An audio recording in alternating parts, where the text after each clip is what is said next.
그러면 이제 우리가 이제 개념을 생각해 보면 영혼이 있다고 하는 거잖아요.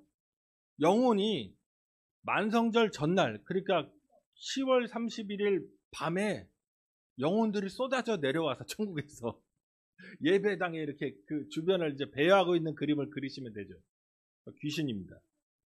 그러니까 이렇게 되니까 이 할로윈에 그런 개념 속에서 신비주의, 뭐 귀신이라든가 아니면은 그런 신비주의적인 어떤 행위 같은 걸 해서 자기의 소원을 이룬다거나 그런 것들이 이제 사람들의 생각 속에 생겨난 겁니다.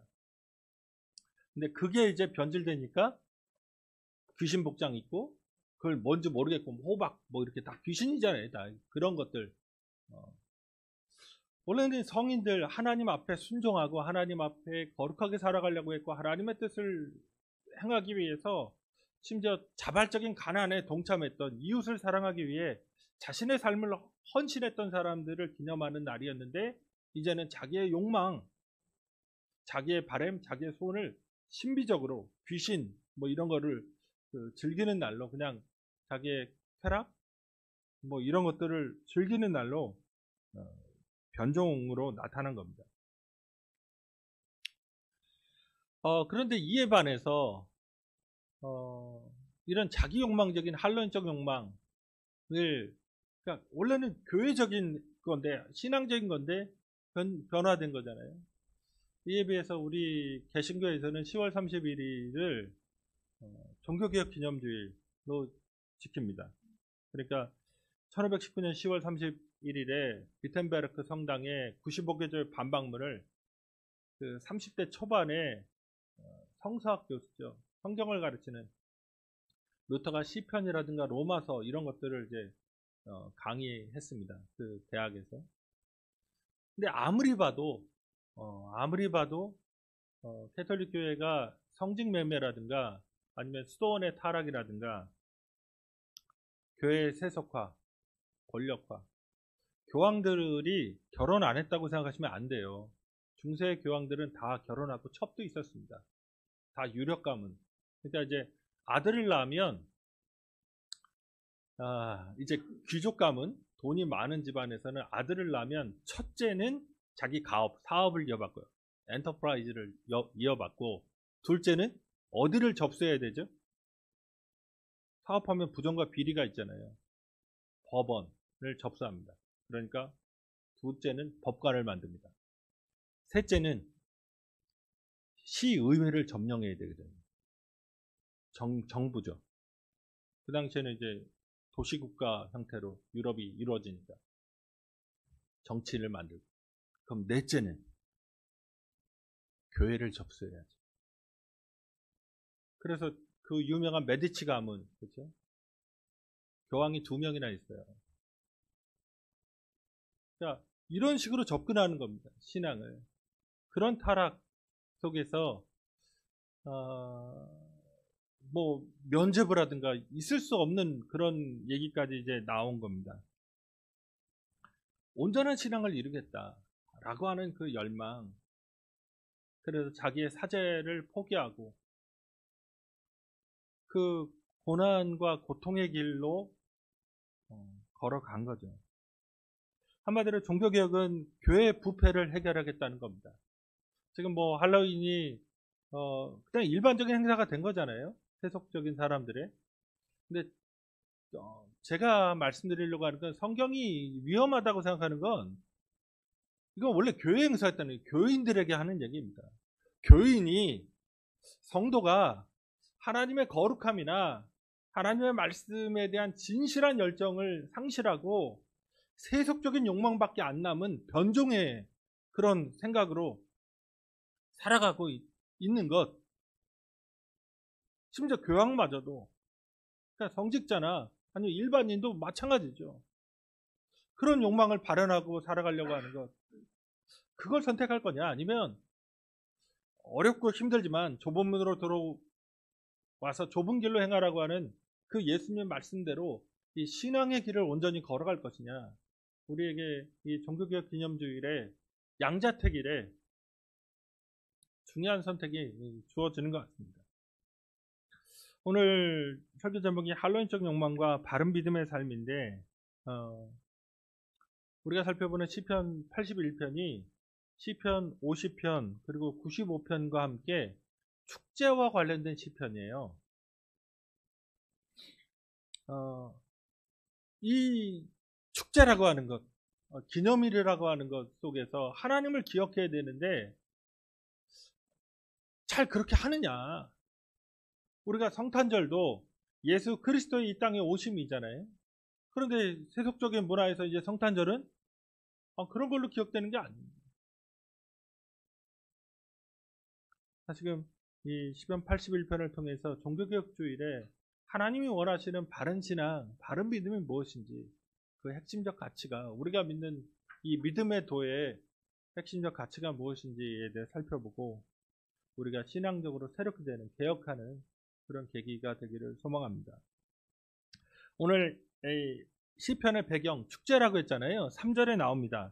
초하루, 보름, 우리의 명절이라고 하는 거대한 축제인데, 그러니까 지금 초하루부터 보름이면 거의 15일이잖아요. 이 축제에 나팔을 불지어다 얘기하거든요. 나팔까지 불어요. 도대체 이렇게 15일짜리 이렇게 뭔가 거대한 축제가 있냐? 성경에 없습니다. 15일짜리. 그런데 추정하는 게 뭐냐면 거의 다 이렇게 얘기하죠. 그 10월 정도, 그러니까 가을이에요. 10월, 11월에 가을에 1년 추수를 마치고 나서 첫째 날에 나팔절, 나팔을 붑니다. 가을에. 그 다음에 그 달에 10월 10일이 유대력으로 대속죄일입니다. 그 다음에 15일에 초막절이에요. 그러니까 이제 이게 초막절입니다. 지금 우리 본문이. 근데 1, 2절을 보면 시와, 그러니까 노래와 소고, 작은 북, 그 다음에 아름다운 수금과 비파가 곁들여져서 기쁨의 찬양과 노래가 불려지는 환희의 축제. 사람들이 함성을 지르고 노래하고 성가대나 백성이 다 찬양을 불러대고 정말 리드미컬하게 사람들이 몸짓을 하면서 그 예루살렘을 행진하고 거기에 춤을 추고 손에는 작은 북을 들고 있고 현악기, 비파라든가 뭐 수금이라든가 이런 것들을 동원한 대규모 예배입니다. 순례에 한 몇십만 명이 모이는 예배를 한번 기억하시면, 그리고 4절에서 이는 이스라엘의 율례요 야곱의 하나님의 규례라고 했는데 옛날부터 하나님이 제정해 놓으신 그런 행사다라고 하는 겁니다. 이런 거대한 축제 행사 속에서 놀랍게 하나님이 예언자를 통해서 말씀하십니다.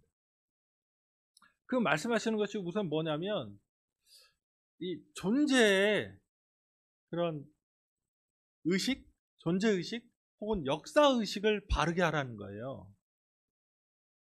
초막절은 다 아시다시피 애굽에서 하나님이 이스라엘 백성을 인도하여낸 그것을 기념하는 절기 중에 하나입니다. 벽이 있고 지붕이 있는 안전한 가옥에서 자는 게 아니라 나뭇가지하고 풀로 만든 그런 그 텐트 비슷하죠? 그거 만들어 놓고 거기서 일주일을 거기서 자는 거거든요. 왜 그렇게 하느냐? 하나님이 이스라엘 백성을 광야에서 집이나 이런 걸 만들 수 없잖아요, 광야는. 그러니까 그렇게 온막처럼 짓고 살았던 그런 것들을 기념하기 위해서 이 절기를 지키도록 한 겁니다. 그러니까 이 절기의 핵심 뭐냐? 지금 우리가 농토를 갖고 있고 포도원이라든가 무화과 나무도 기르고 있고 밀이나 보리나 이런 것들을 수확해서 먹고 살 수 있고 진짜 판벽한 집, 그러니까 벽이 있는 집, 그 다음에 지붕을 덮고 있는 그런 집들에 살 수 있는 것은 다 하나님의 은혜다. 우리의 존재 자체가 하나님께 빚지고 있다 라고 하는 것을 고백하고 선언하는 거죠. 이게 우리 신앙의 핵심입니다. 나라고 하는 존재가 내 힘으로 살아온 것이 아니라 하나님이 내게 주신 것들로 인해서 내 존재 자체가 하나님께 빚지고 있다고 하는 의식, 그래서 5절에 7절에서 예언자가 하나님께 받은 말씀인데 5절 하반절을 보시면 거기서 내가 알지 못하던 말씀을 들었나니 얘기합니다. 하나님이 어떤 신비로운 체험을 통해서 예언자에게 말씀하신 겁니다. 근데 그 핵심이 뭐냐? 제가 아까 말씀드렸듯이 존재 자체가 너는 나한테 비치고 있다는 거예요. 그래서 5절에서 하나님의 애굽 땅을 치러 나가던 때, 이거는 10가지 재앙의 마지막 재앙인 장자의 그런 죽음을 이야기하는 것 같습니다. 그 다음에 6절에 보면 내가 그의 어깨에서 짐을 벗기고 그의 손에서 광주를 놓게 하였도다. 이집트에서 파라오가 이스라엘 백성 죽이기 위해서 아주 가혹하고 혹독한 노동을 시킵니다. 그래서 지푸라기를 주어야 되고 그 나일 강변에 가서 그 진흙더미를 그 광주리에 담아서 그 무거운 것을 가져다가 벽돌을 끊임없이 만들어야 하루 할당량을 채우고 생명을 부지할 수 있었습니다. 이런 무자비하고 혹독한 억압과 착취, 이것으로부터 하나님이 이스라엘 백성을 구원하십니다. 그런데 7절을 보면 그럼 이스라엘 백성이 뭐 했는데 하나님 구원하시냐? 고난 중에 부르짖으면. 그냥 고난 중에 못 살겠다고, 고난 중에 힘들다고, 고난 중에 어렵다고 하나님께 부르짖었는데 하나님이 그걸 받으시고 들으시고 그들을 구원하셨습니다. 그러니까 여기서 하나님이 얼마나 강력하신 분이고 또 얼마나 자비로운 분인지가 드러납니다.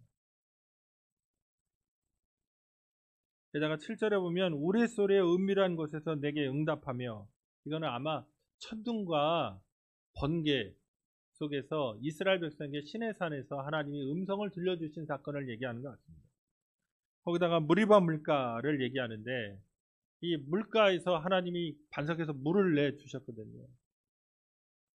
그러니까 그들의 모든 그 조상들의 삶의 과정, 이제까지 살아올 수 있는 과정이 하나님이 이 모양 저 모양으로 돌봐주셔서 살아갈 수 있었다는 겁니다. 그래서 지금 자유롭고 평화롭게 살 수 있는 건 하나님의 은혜다. 오늘 우리가 주일에 가져야 하는 존재의식, 역사의식이란 도대체 무엇이냐? 이와 같은 거죠. 이게 예언자를 통해서 이제 선포하신 거거든요. 오늘 우리에게 내 인생이 하나님에 의해서 주관되고 있다고 하는 것을 믿고 있는가? 하나님이 내 삶을 때로는 업다운이 있지만 그럼에도 불구하고 나를 놓지 않으시고 이제까지도 붙잡아 주시고 또 장래에도 나를 그와 같이 인도해 주실 거라고 하는 그런 믿음이 있는가? 이스라엘 백성이 불완전하고 연약하고 모자라고 심지어 죄악마저 저지르는 그런 백성임에도 불구하고 하나님이 그들의 삶에 때로는 징벌하시기도 하고 때로는 동반하셔서 구원하시기도 하면서 그렇게 삶을 살아갈 수 있도록 역사하신 거죠.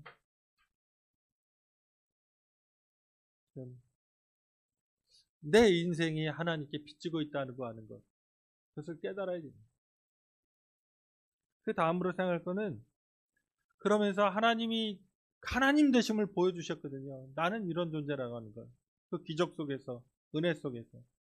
그러면서 우리에게 믿음을 원하시는데 그 믿음의 핵심은 우상을 세워서 세속의 욕망을 추구하는 게 아니라 하나님을 이해하고 그분의 뜻을 따라 살아가는 겁니다.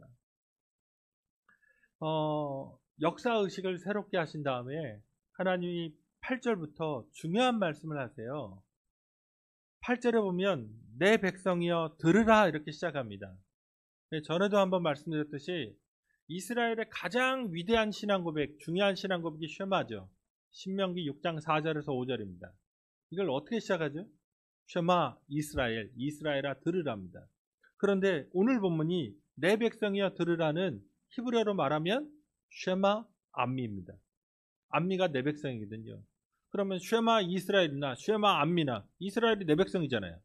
같은 말이에요. 그러니까 이런 표현, 이스라엘아 들으라 혹은 내 백성아 들으라 할 때는 이게 가장 중요한 신앙 고백입니다. 이게 신앙의 핵심이에요. 하나님이 뭘 이스라엘 백성이 깨닫기를 원하시느냐? 9절과 10절 상반절을 보면 너희 중에 다른 신을 두지 말며 이방 신에겐 절하지 말지어다. 나는 너를 애굽 땅에서 인도하여낸 여호와 네 하나님이니 이렇게 말씀하십니다. 이건 십계명 1계명이나 서언을 보는 것 같잖아요. 근데 잘 생각해 보시면 지금 이렇게 거대한 찬양, 함성, 노래, 그리고 순례해 온 예루살렘에 가득한 사람들, 이거 모르는 사람이 있었을까요? 아니, 이런 간단한 신앙 고백, 이런 신앙의 내용을 모르는 사람이 있었을까요? 다 아는 거죠. 그럼에도 불구하고 하나님이 다시금 그냥 신앙의 제1원칙, 제1계명을 말씀하셨습니다. 그렇게 자유롭고 평화롭게 살 수 있는 길, 지금 이렇게 뭔가 그냥 대단한 존재가 아니어도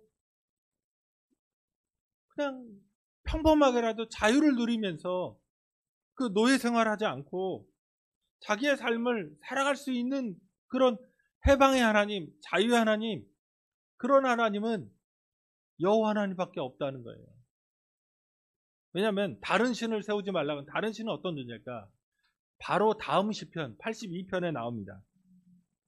1에서 4절에서 뭐라고 얘기하냐면 하나님은 신들의 모임 가운데에 서시며 하나님은 그들 가운데에서 재판하시느니라. 너희가 불공평한 판단을 하며 악인의 낯을 보기를 언제까지 하려느냐? 가난한 자와 고아를 위하여 판단하며 곤란한 자와 빈궁한 자에게 공의를 베풀지며 가난한 자와 궁핍한 자를 구원하여 악인들의 손에서 건질지니라 하시도다. 그러니까 이방신의 특징이 나오는 겁니다. 공의롭지 않다는 거예요. 불공정합니다. 그 다음에 악을 용인합니다. 그래서 가난한 자와 고아, 궁핍한 자, 빈궁한 자, 곤란한 자, 이 사람들을 악인의 손에서 건지지 않는다는 거예요. 다른 신들은. 제가 전에도 말씀드렸고 또 제가 학교에서 가르칠 때도 늘 얘기하는 건 다른 종교와 왜 기독교의 차이점이 뭐냐 할 때 아주 강력한 차이점은 예를 들어 불교만 해도 불교에서 태국은 왕을 욕하면 감옥 갑니다. 왜냐하면 불교 국가는 전생에 선덕을 쌓아야 이 생에 높은 지위, 평안한 자리로 태어나거든요. 그러니까 왕으로 태어난다는 것은 전생에 도대체 어떤 선을 쌓아야, 덕을 쌓아야 그 정도로 태어날까요? 욕하면 안 돼요. 가난한 사람은 그런데 왜 그지같이 사냐? 너는 진짜 전생에 그지 같은 짓거리, 뭐 도둑질을 하든지 온갖 나쁜 짓을 했기 때문에 너는 그래도 그 정도라도 태어난 거다. 이 땅에서 참고 살아라. 불교나 힌두교 이런 개념 안에서는 사회적 개혁은 존재할 수 없습니다. 유교? 유교도 마찬가지죠. 양반과 쌍놈이 섞일 수가 없어요. 사회적 신분의 차이는 다 강자들을 위한 겁니다. 그러니까 강자의 논리, 강자가 정보를 독점하고 토지를 독점하고 권력을 독점하면서 다른 사람들을 무시하고 살아갈 수 있는 그런 사회. 예를 들어 장영실 같은 울산의 울주군의 노비 관노였어요. 장영실이 아니 그 천재거든요. 그러니까 수해가 났는데 그거를 이제 저수지가 있잖아요. 댐 같은 거 그거를 기가 막히게 계산해 가지고 막은 겁니다. 그게 중앙정부에 세종한테 보고된 거예요. 세종이 울산에 있는 애를 불러옵니다. 그래가지고 윤모인데 그 중국에 또 보내요. 장영실을. 그 양반이 아니잖아요.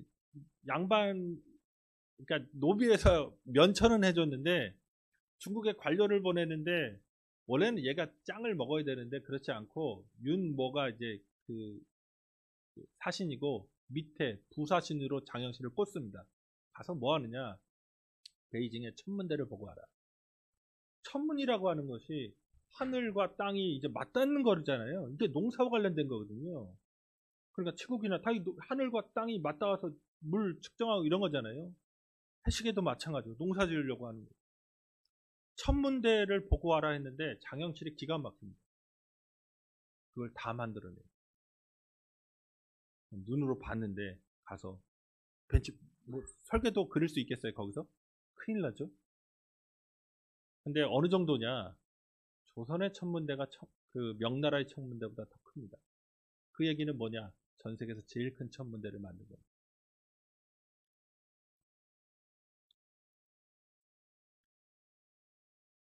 그런데 이게 극복이 안 돼요. 신분제 사회. 그런데 기독교는 다릅니다. 우리 하나님은 실제로 노예된 백성을 이 세상 안에서 해방하시려고 하십니다. 가난한 정도가 아니라 그냥 아무것도 없는 사람들. 자식을 낳아도 애굽에서 아들을 낳으면 나일강에다 악어밥을 만드는 자기 자식도 기를 수 없는 사람들. 그런 사람들의 편에 서서 하나님은 자유와 해방을 주신 겁니다. 아무것도 아니고 아무것도 아닐 수밖에 없고 아무도 기억해주지 않는 그런 존재들을 하나님은 기억하시고 그들을 진짜 사람으로 생명을 누리면서 평안하게 살아갈 수 있도록 인도하십니다. 이게 우리가 말하는 예수 그리스도의 복음의 특징인 겁니다. 예수님이 도대체 뭘 하신 건가 생각해 보시면 그 사회에 강자들이 있어요. 그러니까 정치, 경제, 사회, 종교에서 강자가 있습니다. 정치에서는 강자가 헤롯 땅이고 거기에 경제에서는 바리새인이 부자인 거고 사회적으로는 서기관들이 율법을 통제하고 있으니까 검사 같은 애들이거든요. 그런 사람들이고 거기에 종교를 틀켜 잡고 있는 건 사두개인들이죠.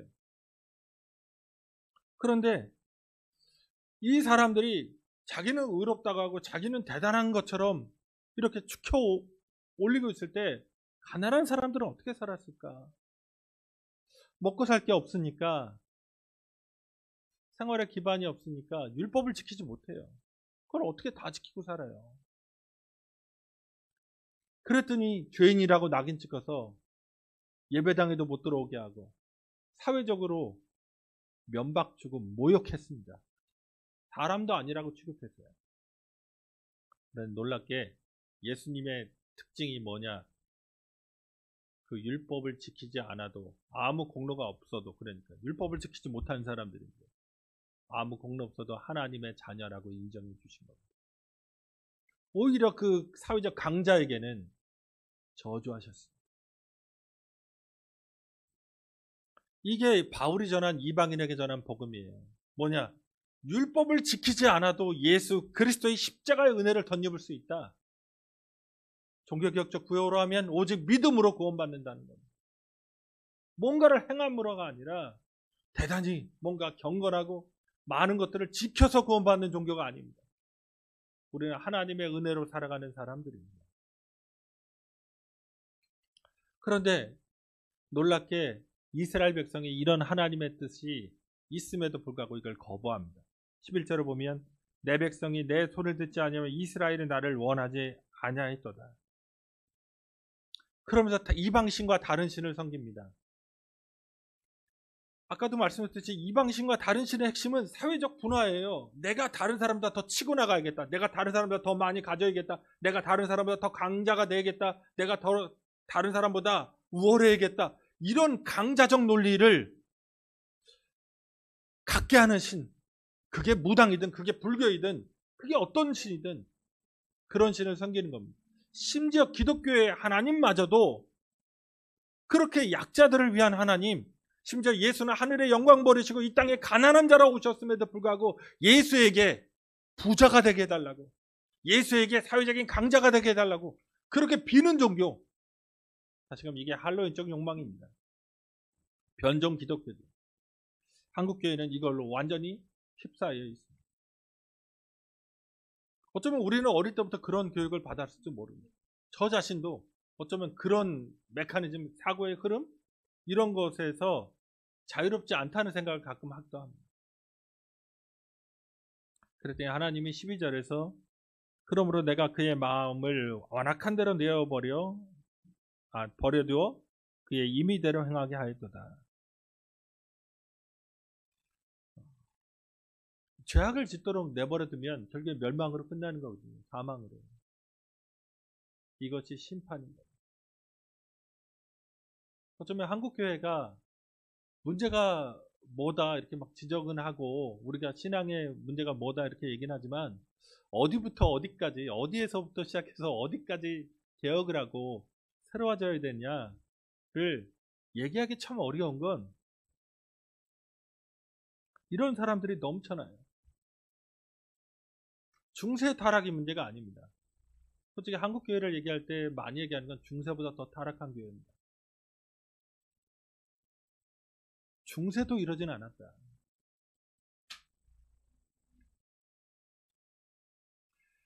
지금 우리에게 하나님의 말씀대로 살아가려고 하는 그런 헌신과 열정이 필요합니다. 하나님 말씀을 귀하게 여기고 그 말씀대로 내가 삶을 살아가야겠다고 하는 그 결단과 헌신이 그게 종교개혁의 핵심인 겁니다. 근데 그렇게 살아갈 때 하나님이 우리의 인생을 그러면 좀 비참하게 내버려뒀냐? 아까도 말씀드렸잖아요. 출애굽 때부터 하나님이 인도하셔서 자유롭고 평화롭게 살게 해주셨거든요. 하나님이 우리의 인생을 책임져 주십니다. 때로는 고난의 길인 것 같고 때로는 열등해지는 길인 것 같고 때로는 나 자신이 무능해지는 길인 것 같아도 하나님이 좋으신 분이셔서 우리의 삶을 우리의 생각하는 것이나 바라는 것에 능히 넘치도록 인도해 주십니다. 다시금 13절에서 하나님이 아주 중요한 말씀을 하세요. 그래서 또 시작을 내 백성이야 들으라. 쉐마함입니다. 아주 중요한 말씀. 하나님의 소원이 있는 겁니다. 이스라엘아 내 도를 따르라는 거. 이게 히브리어로 보면 도가 길이거든요. 나의 길을 함께 가자. 나의 길을 가라. 이 얘기입니다. 정확합니다. 하나님이 내 길을 걸어가라. 이렇게 명령하실 거거든요. 하나님의 길이 있습니다. 다른 사람을 위압하거나 혹은 내가 뭔가 더 가지고 있기 때문에 우쭐한 그런 사람이 되는 게 아니라 함께 살아가야 되는 사람, 하나님께 함께 사랑받는 지체라고 하는 의식을 가지고 나눔 속에서 그렇게 삶을 살아가는 거죠. 그런 사회, 그런 공동체를 하나님은 이루기를 원하십니다. 그게 예수의 꿈이고 그게 내가 내 교회를 세운다고 하는 예수의 말씀이고 그래서 우리 교회 이름이 주님의 교회인 겁니다. 어떤 한 사람이 어떤 한 소수의 그룹이 모든 권한을 이렇게 갖고 좌우하고 이런 게 아니라 주님이 원하시는 그런 자유와 해방, 평등과 상생, 정의와 공의가 이루어진 사회, 그렇게 살아갈 때 14, 15절에서 원수나 대적, 여호와를 미워하는 자가 나오거든요. 세상에서 이런 사람이 있어서 시달리기도 하고 고민도 하겠지만 이길 수 있게 만들어 주신다는 겁니다. 하나님이 현실을 무시하시는 그런 분이 아니라 그런 현실을 살아간다 너희는 그렇게 살아갈 거다. 그러나 그 상황 속에서 하나님이 인도하실 거라고 하는 것. 하나님이 모든 걸 아시고 모든 것을 주관하시고 모든 것을 새롭게 하실 분이라는 것. 그것을 믿으라고 그런 약속을 우리에게 주시는 겁니다. 그러면서 마지막 절에 기름진 밀과 반석에서 나오는 꿀을 얘기하거든요. 이게 최상의 음식 재료죠. 만족할 수 있는 삶을 주신다는 겁니다. 말씀 맺겠습니다. 성경을 통해서 우리의 존재의식, 내 인생의 의식을 가져야 됩니다. 내 인생은 어떻게 흘러가는, 내 인생사는 어떻게 흘러가고 어떻게 시작했고 지금 어디쯤에 있고 앞으로 어떻게 되지? 하나님이 우리의 인생을 주관하실 겁니다. 하나님이 내 인생을 주관하시고 나를 사랑하신다고 하는 그 의식 속에서 믿음의 핵심이 뭐냐? 세속의 욕망을, 그 강자가 부리는 횡포를 나도 따라가고 싶은데 그렇지 않고 예수님이 걸어가셨던 그 길, 하나님이 보여주셨던 그 길, 낮은 자와 함께 하시는 그 길로 우리도 걸어가는 거죠. 그렇게 순종할 때 하나님이 우리의 인생을 책임져 주십니다. 인도하시고 보호하시고 필요한 것들을 공급해 주십니다. 다시금 이 종교개혁주의를 맞이해서 변종 기독교, 한론적 욕망을 극복하고 바른 믿음의 삶을 회복하는 저와 여러분 되시기를 주님의 이름으로 축원드립니다. 우리 기도하시겠습니다. 기도하실 때